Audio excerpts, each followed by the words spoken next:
Hi, and thanks so much for joining us for this second video in our series on how to make the most of technology in the classroom. And thanks so much for all of the comments that you've been leaving on these videos and for passing it around on social media. It's been so much fun to see all of the discussion that's been going around with these videos. Now, if you missed it, in the first video, we talked about 3 tips to improve your success with technology in the classroom. We talked about asking, does this technology move the needle for learning in your classroom? We talked about not letting too many digital tools into our classroom, and we talked about how we can go to our students' world to come up with new digital tools and new ideas for using them. And if you haven't seen that video, I highly recommend that you go back and you check that out. My name's Matt Miller, and I've taught in the public schools for more than 10 years. I'm the author of Ditch That Textbook, Free Your Teaching, and Revolutionize Your Classroom, a book that sold tens of thousands in digital and print all over the United States and beyond. I'm the host or co-host of 2 podcasts, the Ditch That Textbook podcast and the Google Teacher Tribe podcast that reach thousands globally.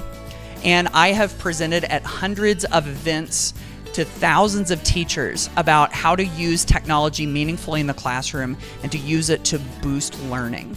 And that's exactly what we're talking about in this video series. Like, how can we move the needle for learning in the classroom? And that there's so much out there that's available as far as technology goes in the classroom. And if we can just get some clarity on what makes a difference and how we can leverage this, to use it as a catalyst, to really boost learning in our classroom and to make those memorable learning experiences. And so before, we talked about 3 tips for classroom technology success. And in this video, we're going to go even deeper. And we're going to talk about 5 ways that you can evaluate your technology to improve learning. So how can we tell if technology is actually moving the needle for learning? And that's really what we've got here. So let's dig right into this. Number 1, I think the most important thing is for us to start with the end in mind. And if you're familiar with Stephen Covey's 7 Habits, or if you're familiar with Understanding by Design, this is at the heart of all of that. And if you think back to your teacher prep classes, we talked about that whole idea of reverse curriculum design and reverse lesson plan design. And I think it always comes right back to that. We've got to think about, what is our end goal? What do we really want students to be able to do in the end? What are those skills? What are those experiences? What do we want them to be able to do? And once we have that in mind, we can start to think, what are the experiences and activities that they need to have to prepare them to do that? And of course, if we have that in mind, and we can think about, what are some of the digital tools that are out there that can help us create those great experiences that lead to the end goal? And so I think as long as we've got that end goal in mind, and it's so easy to forget, in the craziness of the day-to-day classroom with all of the things that are going on, it's so easy to lose track of that basic fundamental thing. So I think that's definitely number 1 that we've got to remember. Number 2, on how to tell if technology is going to move the needle for your class, is to take a look at the success that other teachers have had with it. And I can think back to examples of ways that I've used technology before in my own class. And it seems like a lot of times whenever I would find that digital tool that was kind of obscure, that I'd never heard of anybody using before, unfortunately, a lot of times that was the one that was glitchy, or that was the one that just wasn't a good fit in the classroom. But so often, if there is a buzz around a digital tool, this isn't always the truth, but a lot of times if there's a buzz around it, there's usually a reason that there's so much buzz. And if you look at that tool and you think, oh wow, that could really make a difference in this particular lesson or this particular kind of activity that we're doing, if you can see that there's that noticeable improvement in the kind of learning or the kind of conversations or what your students are doing, if you can see that there's that potential for something really great, then I think you've caught on to something. So I think you definitely want to keep an eye on what other teachers are doing and what they're having success with. And that could come from social media. One of my favorite places to get ideas like that is Twitter. education blogs. Of course, any of that stuff definitely works. Could also be just conversations in the hallway, just hearing what other teachers in your school are doing, maybe what your next door neighbor is doing. So when we hear from other teachers, I think that we definitely have great opportunities for success there. Number 3 is asking ourselves, how can we use this to create an experience in the classroom? And this takes me right back to one of my favorite education books, Teach Like a Pirate by Dave Burgess. And one of my favorite things that Dave talks about in the book is the idea that in the classroom, we don't want to just teach lessons. We want to create an experience. And he says school can be so forgettable so many times. And we want to create opportunities to make it memorable. And so what are some of those things that we can use technology to do to create an experience? To create that wow factor, to make students stop and go, whoa, that was pretty amazing. And so if there are opportunities to use virtual reality or something where it creates an immersive experience that makes kids feel like they're there, that can be huge. If we can get them in contact and connected face-to-face with somebody else outside of our 4 school walls, sometimes that creates those experiences.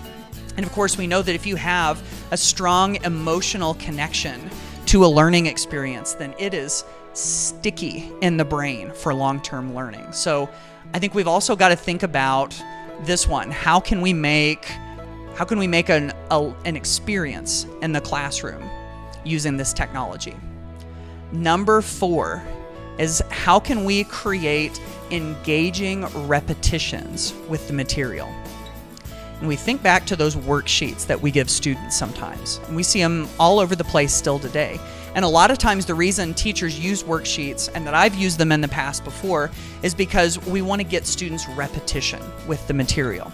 We want to get those reps. And there is huge benefit still in getting repetitions. But the question is, are they meaningful repetitions? Are they engaging repetitions? Because if students see our questions as something that doesn't relate to them at all of a sudden those repetitions just become a hurdle to cross instead of an actual learning opportunity. Like they're just trying to get to the finish line so they can go on to something else. So how can we turn those repetitions into something meaningful? And real early on in my teaching career, I found Quizlet. And Quizlet, if you're not familiar with it, is like online digital flashcards. And so I would take all of my vocabulary words and their definitions and turn them into Quizlet flashcards. And what we realized pretty quickly was that there are games that go along with those Quizlet flashcards. And so we would play the scatter game, where it times you, and you've got to match your words to the definitions as quickly as you can. And we turned that scatter game into a class competition with a leaderboard. I'd just write down the students' times after they finished the game up on the board. And then if they completed it again and they were faster, we would just change it on the board and move them up the leaderboard. And so doing that, turn those repetitions from dull drudgery into something electric, something that they wanted to do, something they were engaged in. And so I think that's an important question too, is can we use this technology to create engaging repetitions? And then the last one, number 5, can we create something digitally? And if we think about creating, so often students use creation to make sense of the world around them. That's right at the heart of constructivism and constructionism. It's the idea that we're making meaning of the world, that we're trying to put the pieces together of how this world works by making something. And so, of course, a lot of our digital tools allow for great creation. And it also helps us to start to create that idea of becoming creators instead of just consumers. So often we watch videos online and we read things online, but we're not actually the ones that are making them. But if we can help kids to realize the power and potential of creating and creating things that are useful to people, that's a huge skill that's going to become really valuable as we go forward. And so the question becomes, what can we create digitally? And I think even more important, we want to ask, what can we create digitally that students will be proud of, that they want to share, that they want to tell other people about? So are they creating something visual? Are they creating a video? Are they creating a website, something with audio?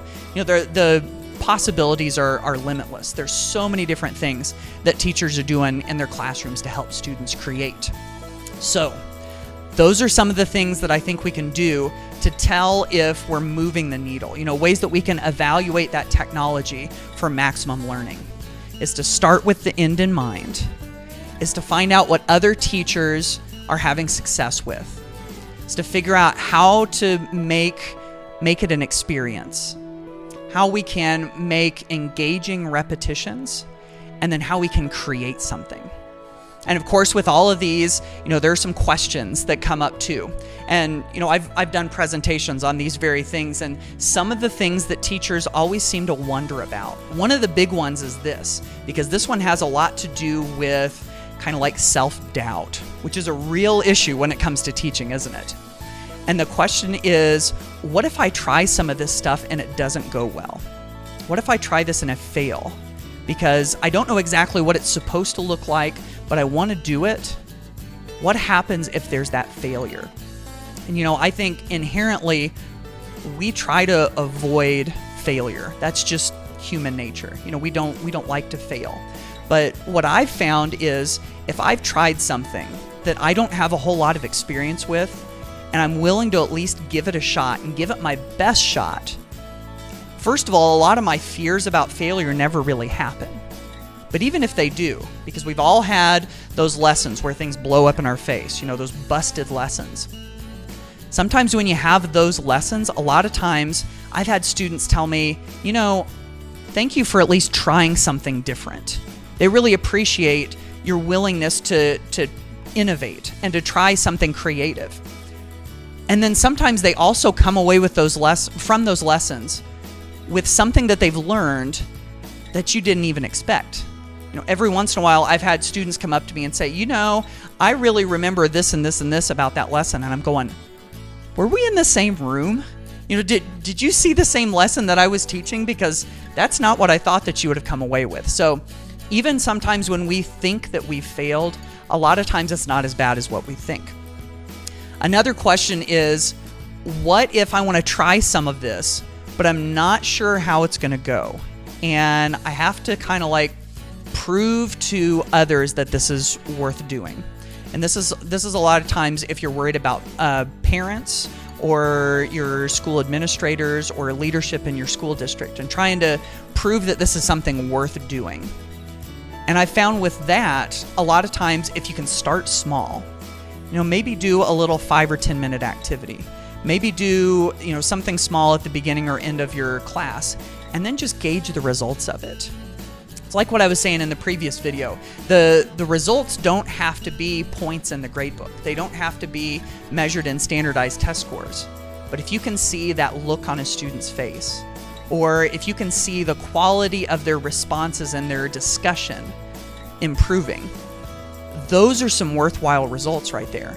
And I think once you start to see results, that gives you, I've always seen that as giving myself permission to try a little bit more. And it's hard to argue with results. So if somebody comes to you and says, are you really sure about this? You can share some of those results. So as long as you're mindful of the results that you're getting out of it, I think that's huge.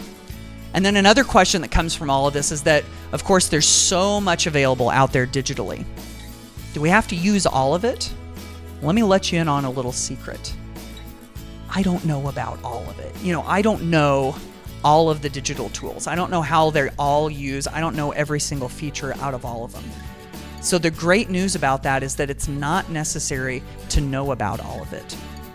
And that if you can find that one thing or 2 or 3 things that really, like we were saying earlier, move the needle for learning with you and your students in your classroom, if you can find those powerful things that really make a difference for your students, then that's a win. You don't have to know about all of them.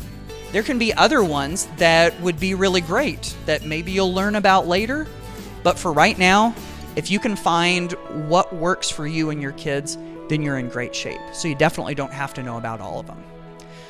So, in this last video of the 3-video series, we're going to kind of put it all in perspective. We're going to pull it all together, look at it from a big picture perspective. I know we've been looking at some sort of narrow, specific details to this point, but now we're going to kind of look at it from a big picture and put it all together. I can't wait for you to see that video. So, for now, I would love for you to go down to the comment section below and maybe leave me some comments about some of the things we've been talking about. Like, what are some ways that you've started with the end in mind? How do you make something that you do with a digital tool an experience? How do you get those engaging repetitions? Or how do your students create? And so if you've got some ideas there, I would love for them to be shared in the comments. If you have any questions about anything that we've talked about, I'll be engaging with you in those comments. So until then, and of course, feel free to share this on Twitter or Facebook or any social media. If you've been enjoying these videos, definitely share it with other people. And I can't wait for you to see this next video. I'll see you there.